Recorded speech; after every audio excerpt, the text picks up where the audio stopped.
There comes a point when you stop asking whether reconciliation is possible and you start asking something far more painful. What will reconciliation cost me? A few weeks ago, born of sheer desperation and pure exhaustion, I blocked my daughter and my grandson on social media.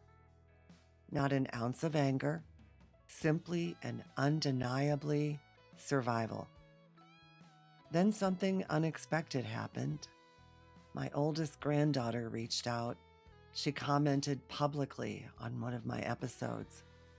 Our conversation was calm, respectful, no yelling, no insults, no profanity. Afterward, she told her father she'd felt heard. For just a moment, I allowed myself to believe my therapist had been wrong. Years ago, and on more than one occasion, he quietly shared something I never wanted to believe. He said, "If your granddaughter ever reconnects with you, understand that trauma bonding may have given her an entirely different version of your history." I hoped he was wrong. He wasn't. Days later, another conflict erupted online. Someone I love deeply defended me publicly. His comments were deleted. He was blocked. Then came the same pattern, the one that's happened so many times before. A fake Facebook account, more accusations, more rewriting of history, more demands that I accept a version of my own life that I simply do not recognize. One accusation stopped me cold.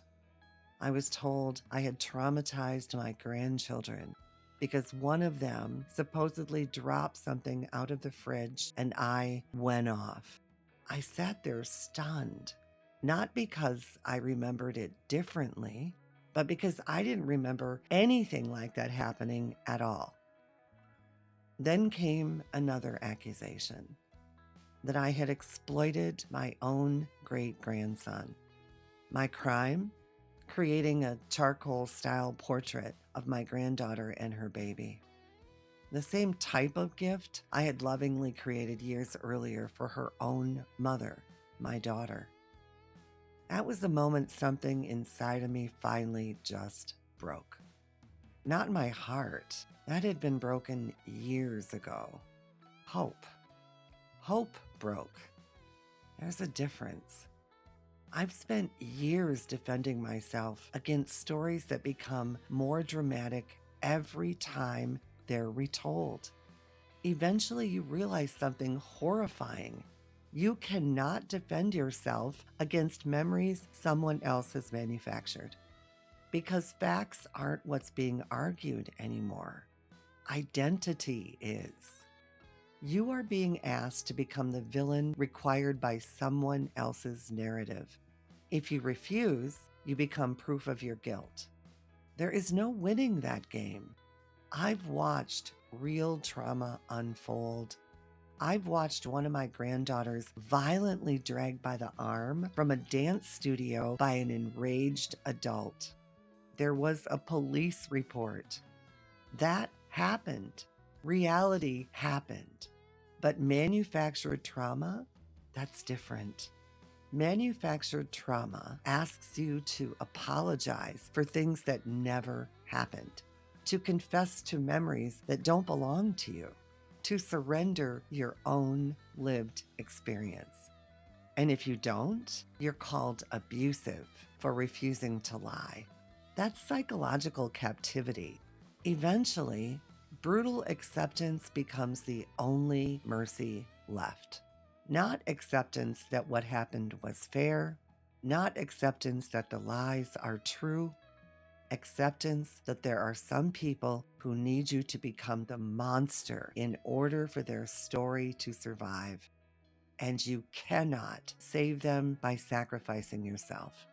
So I sent one final message. Don't contact me anymore. There is nothing left here but pain. Those words nearly killed me. because these aren't strangers. They're my family.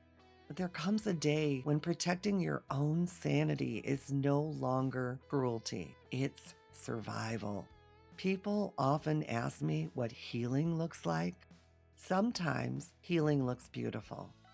Sometimes healing looks like forgiveness.